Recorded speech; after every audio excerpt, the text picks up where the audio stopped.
오늘 은혜 나누실 하나님 말씀은 에베소서 1장 7절로 10절의 말씀입니다. 우리는 그리스도 안에서 그의 은혜의 풍성함을 따라 그의 피로 말미암아 속량 곧 죄사함을 받았느니라. 이는 그가 모든 지혜와 총명을 우리에게 넘치게 하사 그 뜻의 비밀을 우리에게 알리신 것이요 그의 기뻐하심을 따라 그리스도 안에서 때가 찬 경륜을 위하여 예정하신 것이니 하늘에 있는 것이나 땅에 있는 것이 다 그리스도 안에서 통일되게 하려 하심이라. 아멘. 함께 읽은 본문의 말씀 가지고 죄사함의 참된 감동 시리즈의 말씀 중 오늘 맨 마지막에 말씀을 함께 나누시게요. 은혜를 나누겠습니다.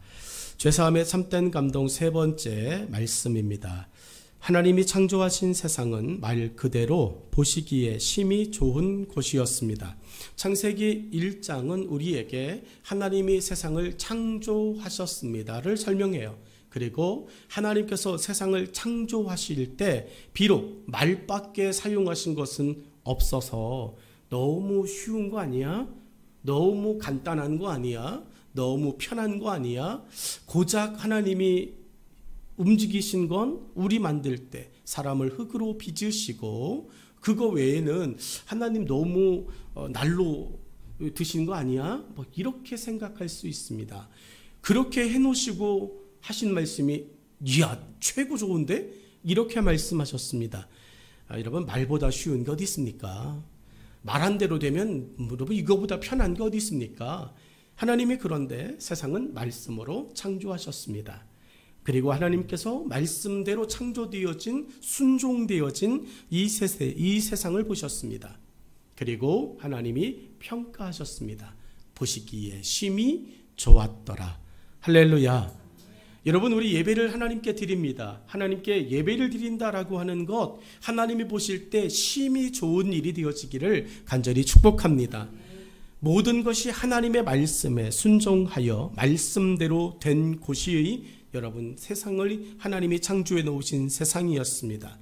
그 세상에 문제가 없어 보였습니다. 번복할 수도 없습니다. 하나님의 평가가 이미 내려졌기 때문에 뒤집을 수도 없습니다. 그 세상은 어찌됐든 보시기에 심히 좋아야만 합니다. 그러기에 하나님도 과감하게 보시기에 심히 좋았다라고 말씀하셨습니다. 그런데 그 평가가 오래가지 못한 세상이 되고 말았습니다. 그것도 하나님에 의해서 그렇게 좋은 곳에서 좋지 못함이 보였어요. 하나님의 눈에. 여러분 아담은 안 좋다고 말한 적이 없어요. 근데 하나님이 그것을 안 좋은데 라고 말씀하셨어요. 하나님의 형상대로 창조된 사람에게서 나타났습니다. 이 좋지 못함이 무엇인지 여러분 다 직감하시죠. 아담이 이를 소홀히 했다도 아닙니다. 하나님이 창조해 놓으신 창조물들이 서로 갈등했다도 아닙니다. 여러분 어떠한 문제도 그 속에서 벌어지지 않았습니다. 그런데 하나님께서 그 좋지 못함을 발견하셨습니다. 아담이 혼자 있는 것이었어요. 담배를 15개비를 피는 것보다 훨씬 해로운 일이, 훨씬 우리에게 안 좋은 일이 있습니다. 더 나쁜 영향을 주는 일이 있습니다. 3일 전 뉴스에 보도되어진 내용이에요. 담배 1개비를 피는 것, 그것은 자동차 시동을 걸어놓고 뒤에서 나오는 매연을 마실 때 들어오는 일산화탄소의 양이 담배 1개비를 필 때 들어오는 것보다 훨씬 적습니다. 담배 1개비는 무려 3배나 더 많은 일산화탄소를 마시게 돼요. 담배 1개비를 피면 5분에서 길게는 12분의 목숨이 연기와 함께 날아갑니다. 그래서 담배 피는 사람 옆에서 담배 연기를 보며 아저씨 안녕 이렇게 인사하셔야 됩니다. 담배 연기를 보면서 아빠 안녕 이렇게 이야기해야 돼요. 왜냐하면 담배 연기와 함께 아빠의 목숨이 아저씨의 목숨이, 내 사랑하는 가족의 목숨이 5분에서 12분이 그렇게 사라지는 거예요. 그런데 그 담배 15개를 피는 것보다 훨씬 해로운 것이 있대요. 그게 뭐겠습니까? 그러면 그거 하면 될까요? 안 될까요? 안 되죠. 그런데 여러분, 우리는 지금 하고 있어요. 그게 외로움이랍니다. 외로움, 요즘 미국에서 이제 실험을 통해서 발표되어진 거예요. 외로움이 담배 15개비를 피는 것보다 훨씬 더 해롭습니다 라고 하는 것. 여러분의 주변에 있는 사람들을 외롭지 않게 만드실 수 있기를 주의 이름으로 축복합니다.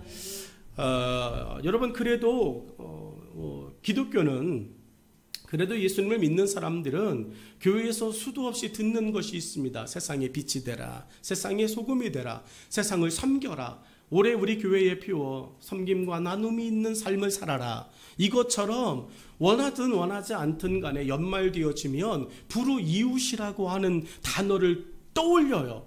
비록 그렇게 순종함이 헌신하지는 못하지만 왠지 모르게 마음의 한 부분이 좀 찔림을 당하게 되지요. 불쌍한 사람들 TV에서 보도가 되어지면 안 됐다.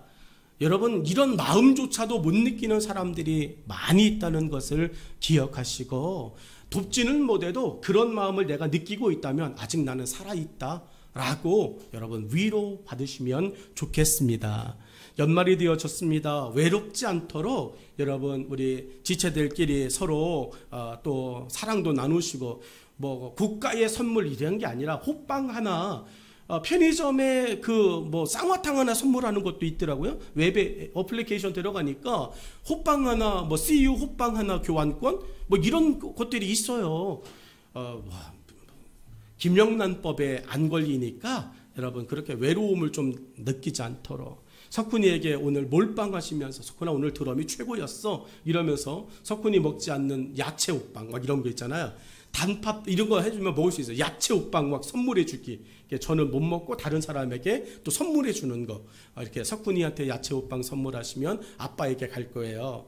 그러면 이제 이렇게 돌려막기 해서 전체적으로 여러분, 이런 것들 왜 이야기할까요? 외로움이래요. 외로움. 그런데 그 외로움이 하나님의 눈에도 아담의 모습 속에서 보여진 것입니다.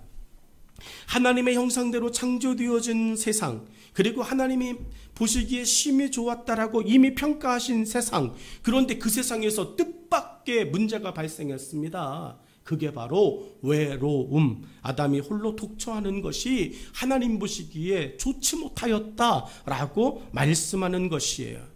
사랑하는 여러분, 하나님이 아담에게 맡기신 모든 일을 다 마치신 후 휴식의 순간에 아담은 소통할 수 있는 상대방이 없었다는 이야기예요. 아담에게 맡기신 하나님의 모든 일들을 멈추고 자기도 위로받고 자기도 쉬어야 되는 그 순간에 여러분, 아담이 누구에게 기댈 것이 없다는 거예요. 말할 곳이 없다는 이야기예요. 아담의 이런 모습을 하나님은 방치하지 않으셨다. 성경은 그걸 말하고 싶은 거예요. 아담의 외로움, 이 해로움, 이것을 하나님이 그대로 보시고 어쩔 수 없어. 내가 이미 심히 좋았다라고 평가했기 때문에 이것을 내가 번복하는 건 내가 하나님이 아니지. 완벽한 게 아니잖아. 나는 전지전능하고 무소불위하며 나는 완벽한 하나님이야. 그런데 내가 야 미안하다 이렇게 말하는 것은 이건 있을 수 없어. 세상의 신이라면 그럴 수 있습니다. 그런데 우리 하나님은요, 얼마든지 그러세요. 얼마든지 미안해. 내가 너를 사랑해. 그 사랑을 해결하기 위해 하나님은 하나님이 말씀하신, 보시기에 심히 좋았다. 아담도 외로워도 좋아야 돼. 알았지? 이렇게 아담에게 계속 그루밍 하시는 게 아니라, 야, 어쩔 수 없어. 내가 이미 심히 좋았다고 말했으니까 너는 그냥 견뎌. 이렇게 말씀하는 게 아니라 아담 곁에 다가오셔서 아담에게, 야, 너 외롭구나. 야, 내가 봐도 참 힘들다. 안 좋다. 그러며 하나님이 말씀하신 것을 뒤집어 아담을 행복하게 만드시기 위한 하나님의 마음을 저와 여러분 이 연말에 느끼실 수 있기를 간절히 축복합니다. 하나님은 아담의 고독을 해결할 상대인 하와를 아담 안에서 꺼내셨어요. 아담 안에서 아담의 고독을, 아담의 우울함을, 아담의 그 외로움을 해결할 대상을 꺼내셨어요. 그게 갈빗대로 여자요 하와를 빚어 만드신 겁니다. 이 하나님의 배려와 사랑이 아담을 고독으로부터 벗어나게 한 것이에요. 더 이상 아담에게는 하와로 인하여 외로움이, 고독이 존재하지 않습니다. 이것이 둘이 하나가 되어진 부부 안에, 여러분, 그리고 그들로 만들어지는 가정 안에 여러분 더 이상 사단의 외로움이, 하나님의 허전한 그 외로움이 틈탈 수 없게 되어진 하나님의 가장 화목한 완벽한 가정의 모습인 줄로 믿습니다. 죄는 우리에게 상대방과의 소통을 끊어버려요. 그리고 소통이 사라진 고독의 시간을 만들어 놓습니다. 아담과 하와가 선악과 먹고 난 후 한 일이 뭐였을까요? 아담과 하와가 선악과를 딱 먹자마자 한 일이 무엇이었을까요? 성경은요, 숨는 것이라고 말합니다. 아담과 하와가 선악과를 먹자마자 하나님처럼 되었다. 여러분, 뱀의 이야기는 그거잖아요. 사단의 이야기는 그거잖아요. 여러분, 아담과 하와가 선악과를 먹자마자 그들이 신권이 생기는 것입니다. 하나님처럼 놀라워지는 것입니다. 이게 일어나지 않고 아담과 하와가 선악과를 먹자마자 그들이 제일 먼저 한 일은 나도 하나님이다, 이게 아니라 숨는 거였어요. 숨는 것. 여러분, 그들의 말은 이렇습니다. 왜 숨었니? 그때 그들은 대답합니다. 벗은 것이 부끄러워서 숨었습니다 라고 그들은 말합니다. 여러분, 보여지는 모습은 정확했어요. 여러분, 벗은 것, 자기들이 벗은 것을 깨달은 것이 하나님처럼 되어진 지혜가 발휘되어진 첫 번째 사건이에요. 아닙니까?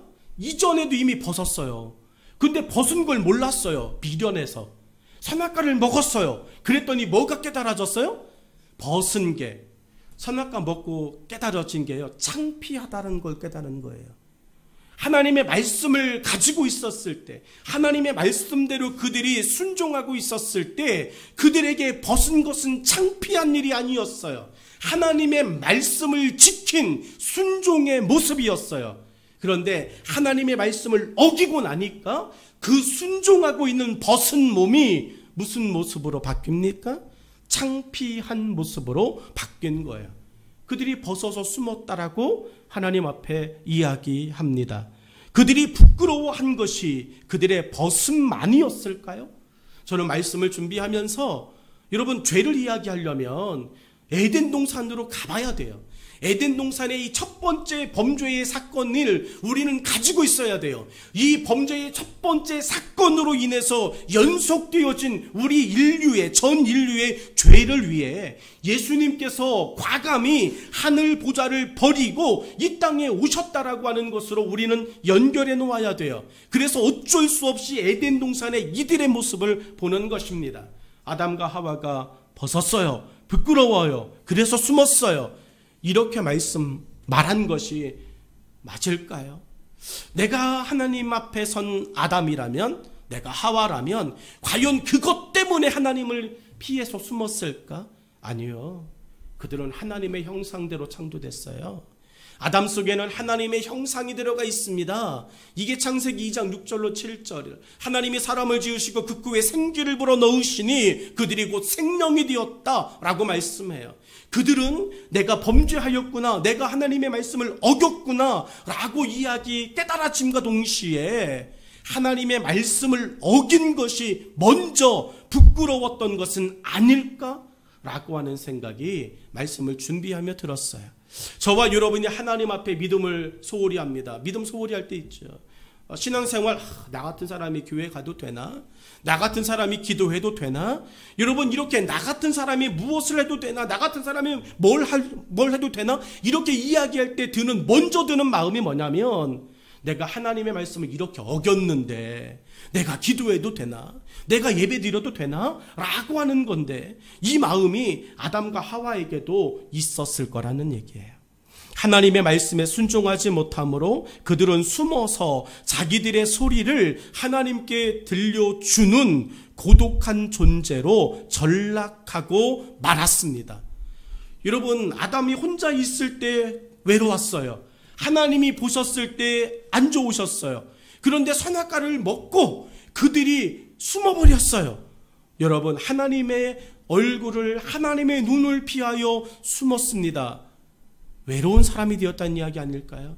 피조물이 하나님의 얼굴, 하나님의 말씀을 피하고 있어요. 스스로 외로운 존재로 들어간 거예요. 하나님의 낯을 피하여 그들이 이제는 이전과 다른 외로움 가운데 빠져 있는 것입니다. 그리고 그들이 숨어 하나님께 이야기하는 거예요. 하나님, 내가 벗어서 부끄러워서 숨었습니다.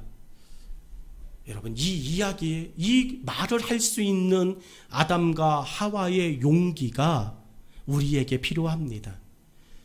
여러분, 이 아담과 하와가 하나님, 내가 벗어서 부끄러워 숨었습니다 라고 하는 말을 예수님 시대의 언어로 끌고 오면 내가 죄인입니다 라고 하는 말과 같아요. 내가 죄인입니다 라고 말할 수 있는 용기, 여러분, 그 용기를 기반으로 예수님께서 우리의 죄와 허물을 용서해 주시는 줄로 믿습니다. 하나님, 아담과 하와가 어디 숨은지 아십니다. 그런데도 그 아담과 하와의 숨은 곳을 하나님이 직접 가지 않으십니다.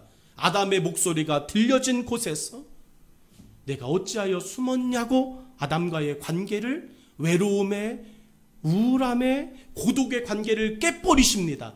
하나님이 다시 말씀하십니다. 여러분, 우리에게 오늘 하나님께서 하시는 은혜가 있다면 여전히 우리를 부르시고, 여전히 우리를 찾으시고, 여전히 우리에게 하나님의 그 은혜와 사랑을 베풀어 주시는 것인 줄 믿습니다. 하나님은 우리의 고독한 삶을 원치 않으십니다. 우리에게 주신 삶의 기쁨이 충만한 자녀로 살기를 원하십니다. 하나님은 이 삶을 위해 우리에게 죄를 사하셔야겠다는 거룩한 새 생명 프로젝트를 시행하기로 작정하셨어요.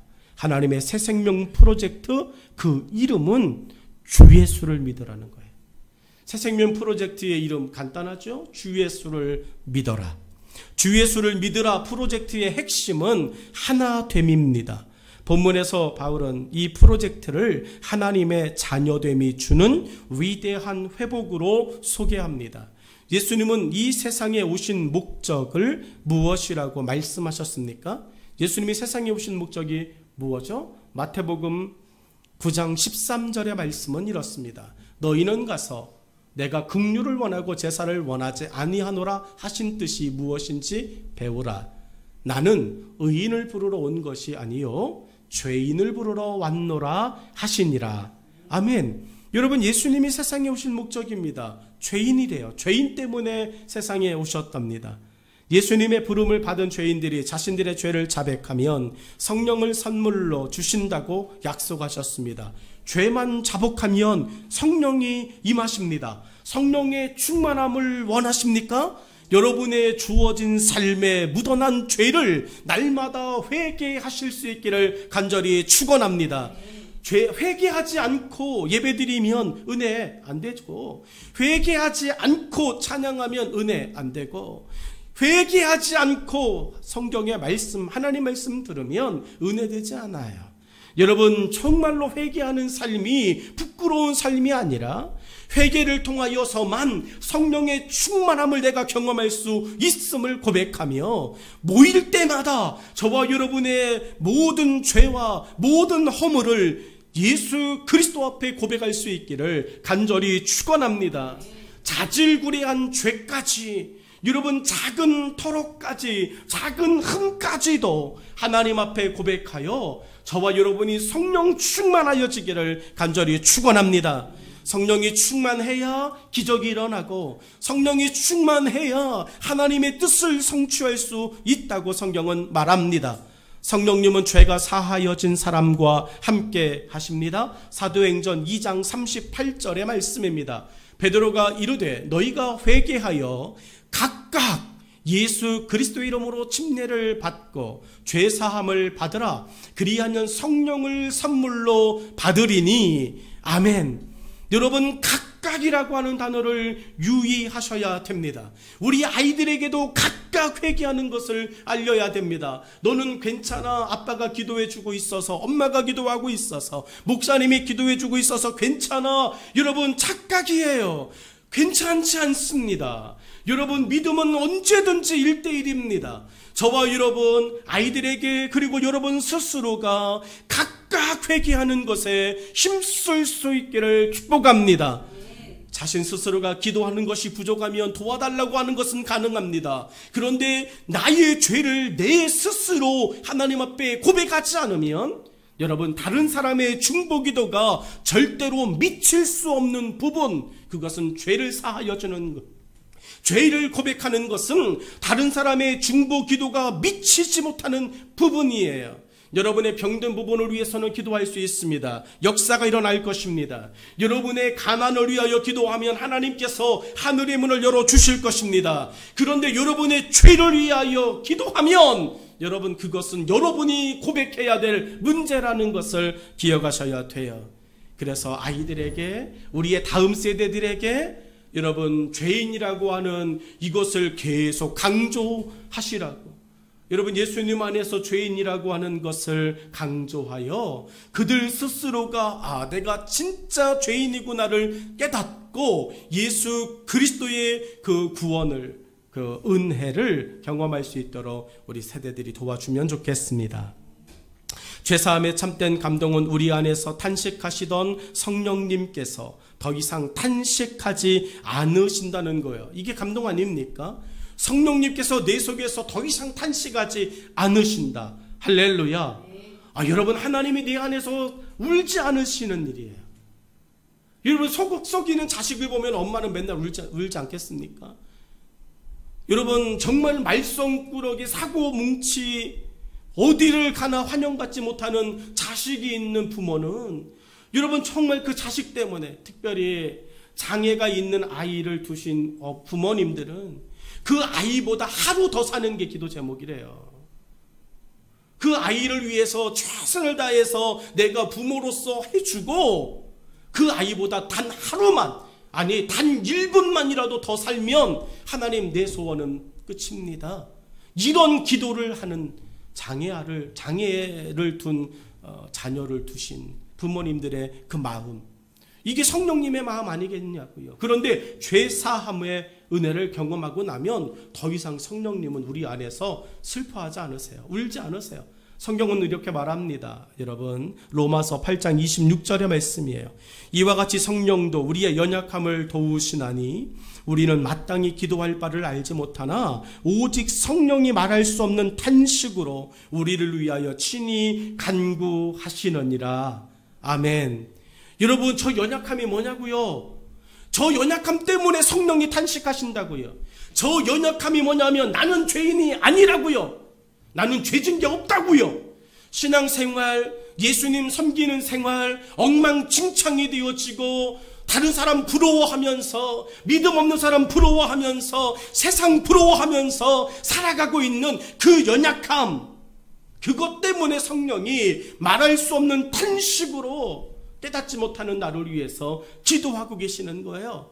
그런데 여러분, 저 연약함이 해결되어졌어요. 왜 예수 위에 사는 것이 기쁜지, 왜 예수님 위해서 내 것을 드리는 것이 행복한 일인지 깨달아지기 시작하면 성령님은 그때부터 울음 끝, 눈물 끝, 능력 부어주시기 시작하는 줄로 믿습니다. 그래서 예배 더 드리고 싶은고요. 그래서 예배가 없는 날에도 교회 오는 것이고요. 기도하는 것과 성경 읽는 것을 자신의 삶의 제일 중요한 일로 여겨서 성경책 대상 3장 읽을 거예요. 3장 읽고 땡, 이게 아니라 세상의 책 안 봐도 성경책 조금 더 읽고 싶어가지고 조금만 더 읽자, 조금만 더 읽자, 한 장만 더 읽자, 다음이 궁금하네. 여러분, 이렇게 바뀌어가는 거, 성령님께서 잘한다 잘한다, 여러분 이렇게 성령이 기뻐하시는 거, 그러면서 그 말씀들 속에서 막 역사가 일어나고 능력이 나가고, 나는 능력도 경험한 적 없는데 난 예수 믿어. 그리고 성경이 말했어, 아픈 사람 위해서 기도해 줄 때 병이 고쳐지고 귀신이 갑자기 막 꼬꾸러지면서 떠나가는 그런 일들이 우리 안에서 일어나는 것이에요. 사랑하는 여러분, 죄사함을 받은 자 안에서 그를 온전한 하나님의 뜻으로 성령님께서 이제는 울지 않으시고 인도해 주신다고 요한복음 14장 26절에 말씀하고 있습니다. 보혜사 곧 아버지께서 내 이름으로 보내실 성령, 그가 너희에게 모든 것을 가르치시고 내가 너희에게 말한 모든 것을 생각나게 하시리라. 아멘. 성령님의 울음을 멈추고 이제는 죄사함에 참된 감동을 경험하며 성령님의 능력 안에 살아가실 수 있기를 간절히 축원합니다. 오늘 에베소서 1장 7절로 10절 읽었는데 바울이 이야기하고 싶은 죄사함에 참된 감동의 첫 번째가 오직 예수의 은혜로, 두 번째가 예수님과의 조금 더 가까워진 친밀함으로, 그리고 세 번째인 오늘의 말씀이 드디어 가까워지면 하나 되어지는 것, 여러분 그거 아닙니까? 사귀다 보면 결혼하고 싶은 거 아닙니까? 여러분 그 결혼이다라고 하는 것은 이제 둘이 아니다라고 하는 이야기잖아요. 여러분 그것이 죄사함이 우리에게 주는 참된 감동의 맨 마지막의 모습이에요. 9절로 10절에 여러분 말씀은 이렇습니다. 친밀함의 정점, 최고 봉우리는 하나됨을 완성하는 것입니다. 오늘 예수 그리스도가 여러분 안에 있기를 간절히 축원합니다. 내가 예수님 안에, 예수님이 내 안에 계시면 우리 모두가 하고 싶은 것들을 하게 하실 줄로 믿습니다. 9절로 10절의 말씀 같이 보시면 그 뜻의 비밀을 우리에게 알리신 것이요 그의 기뻐하심을 따라 그리스도 안에서 때가 찬 경륜을 위하여 예정하신 것이니 하늘에 있는 것이나 땅에 있는 것이 다 그리스도 안에서 통일되게 하려 하심이라. 아멘. 하늘에 있는 것, 이미 하나님을 믿고 예수님을 믿고 하나님 나라 안에서 하나님의 영광을 찬양하고 있는, 그리고 땅 아래에 있는 것, 여러분 예수님 믿고 있는 우리가 고난과 핍박과 환난을 겪어도 하나님과의 완전한 하나 되어짐, 이것 안에서의 그 행복을 누리며 사는 이 기쁨, 이것이 죄사함이 주는 참된 감동인 줄로 믿습니다. 여러분 죄를 사하여 주신 후 하나님의 기다리심이 말씀 속에 있어요. 모든 일에는 끝과 결과가 있습니다. 그렇다면 죄를 사하시기 위해 일하신 하나님도 결과를 원하세요. 이 결과를 바울은 하나됨이라고 정의했습니다. 하나됨이 무엇입니까? 분리될 수 없는 회복이에요. 죄사함을 받은 자는 하나님의 영원한 사랑에서 떨어질 수가 없습니다. 하나님께서 끝까지 책임지십니다. 사단이 아무리 끊어내려고 해도 하나님께서 끝까지 지켜 보호하십니다. 바울은 이 사실을 자신의 삶의 버팀목으로 삼고 당당하게 살았습니다. 내가 힘들어도 하나님 나를 버리지 않아. 내가 범죄해도 하나님 나를 버리지 않아 라고 여러분 바울은 외치며 살았습니다. 로마서 8장 35절로 39절에 그리스도인들을 위로하고 끝까지 책임지시는 하나님의 말씀을 바울은 바라보게 하였습니다. 누가 우리를 그리스도의 사랑에서 끊으리요? 끊을 수 없다는 이야기예요. 쭉 이야기하면서 끊어질 듯한 어려움들을 바울은 강조하며 이야기합니다. 그리고 39절에 같이 읽죠. 39절 읽습니다. 시작. 높음이나 기쁨이나 다른 어떤 피조물이라도 우리를 우리 주 그리스도 예수 안에서 있는 하나님의 사랑에서 끊을 수 없으리라. 아멘. 끊을 수 없다고요. 아담과 하와가 범죄하였어도 하나님이 그들에게 다시 다가가 말씀하셨어요. 여러분 끊어내지 않으시고 그들에게 하나님의 말씀을 어긴 것에 대한 대가는 치르게 하셨지만 하나님의 그 사랑에서 그들을 보호해 주셨어요. 우리는 바울의 이 말을 동의하면서도 또 다른 고민을 하며 믿음이 흔들릴 때가 있습니다. 하나님은 죄 사함을 받고 온전하여진 자들이 여전히 죄를 지을 때 그들을 그대로 끝까지 책임지실까라고 하는 고민이에요. 저도 수없이 고민하는 것 중에, 그리고 여러분도 수없이 고민하는 것 중에 하나가 하나님 용서받았어요. 그런데 내가 또 죄를 지으면 하나님 나를 또 용서해 주실까요? 끝까지 책임지실까요? 여러분, 그러나 이 고민 자체가 죄책감의 문제에서 비롯된 거예요. 죄사함과 죄책감을 혼돈하지 않기를 축복합니다. 죄사함과 죄책감은 차원이 다른 거예요. 여러분, 죄사함과 죄책감은 완전히 다릅니다. 우리는 모든 죄에서 사하여 주신 예수님의 은혜를 죄책감이 의심하게 할 때, 이건 죄책감이에요. 용서받은 내가 죄구나. 여러분, 이것은 죄책감이에요. 죄사함과 죄사함의 영역이 미치지 않는, 여러분, 죄책감의 영역이에요. 그래서 여러분, 우리는 끊임없이 하나님 앞에 또 서는 것입니다. 사단은 그런데 이 죄책감을 죄사함으로 오해하게 만들어 우리에게 너는 이미 틀렸어 라고 말하는 것입니다. 우리는 이 고백에서 물러날 수 없습니다. 우리는 예수 그리스도의 은혜를 죄책감이 의심하게 할 때 우리는 고백에서 서 있어야 합니다. 우리의 죄와 허물은 우리의 노력으로 해결된 것이 아닌 전적인 예수님의 은혜와 하나님의 사랑으로 내가 받은 것이라는 고백을 늘 선포하시기를 축복합니다. 여러분, 죄책감으로부터 내가 또 죄를 지었을 때 하나님은 어떻게 하시는가? 하나님의 기다림은 무엇인가?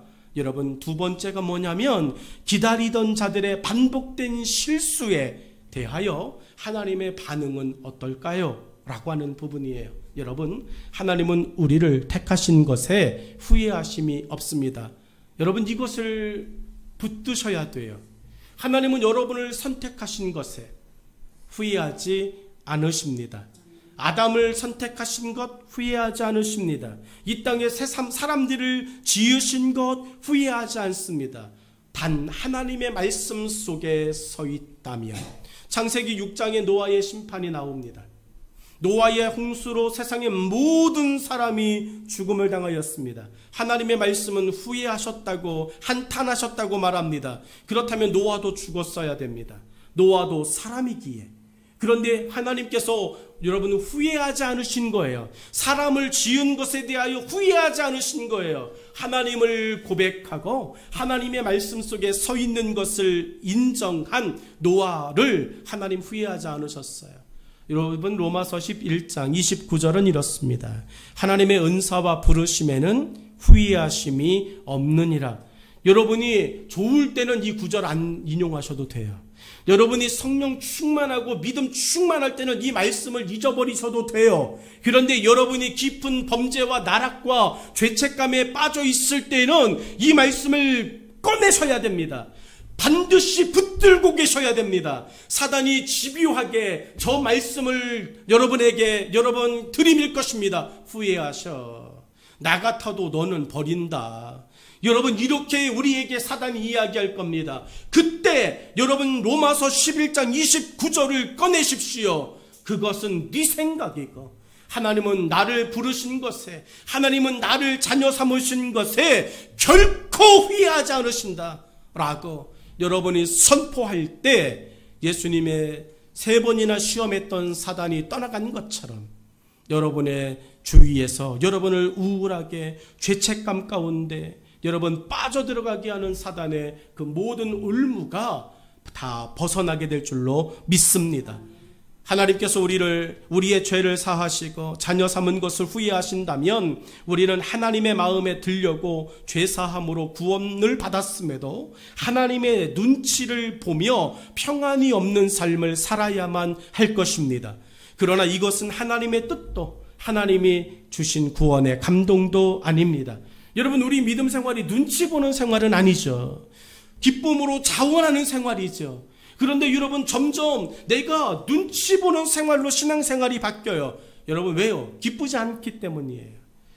내가 즐겁지 않기 때문이에요. 눈치 보는 신앙생활, 내게 구원의 감격, 죄사함의 감동이 사라진, 기쁘지 않은, 즐겁지 않은, 행복하지 않은 신앙생활이 될 때는요, 여러분, 눈치 보는 신앙생활로 전락하고 마는 거예요.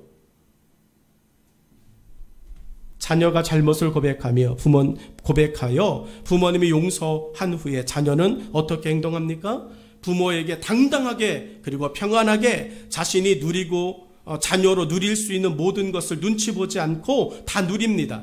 이것이 죄사함을 받고 하나님과 하나 된 자가 누리는 진정한 친밀함이에요.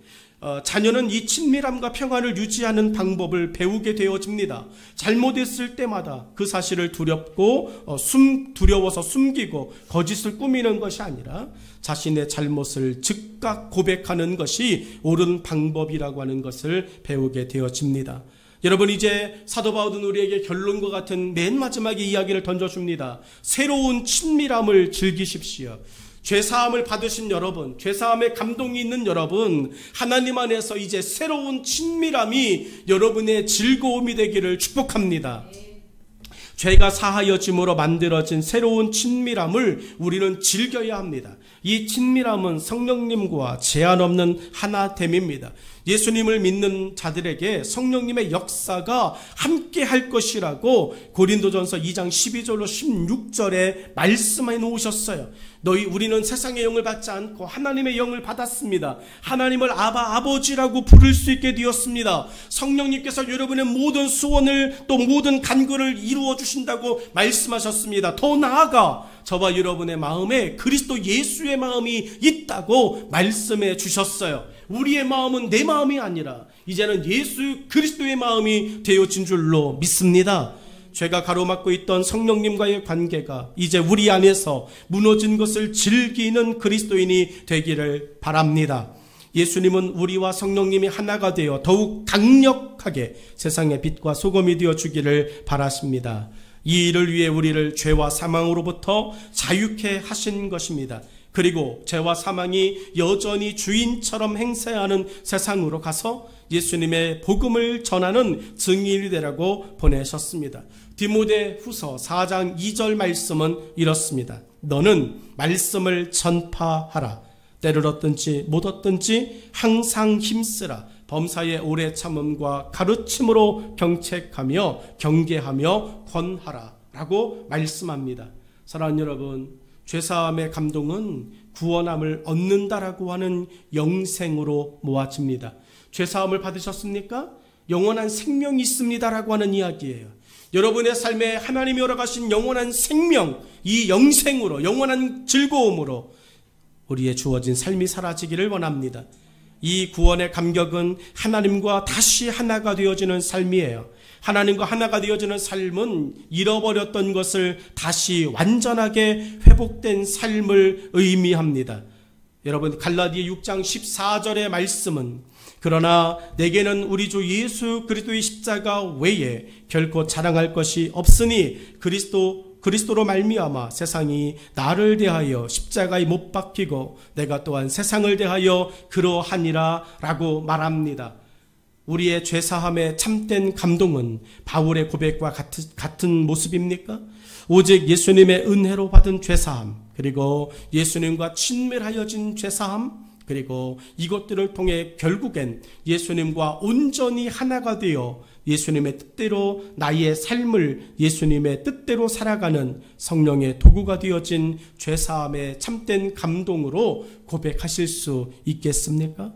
우리의 고백은 하나님의 들으심이 됩니다. 그리고 그 들으심대로 우리를 위한 하나님의 일하심이 됩니다. 여러분이 구원받고 여러분이 죄사함 받은 것에 대하여서 여러분이 고백하는 대로 하나님은 여러분 안에서 일하실 것입니다. 오늘 우리 다시 한번 죄책감이 아닌 죄사함의 참된 감동으로 세상에 오늘을 비추어 주는 하나님의 사람 되어지기를 간절히 축복합니다. 기도하겠습니다.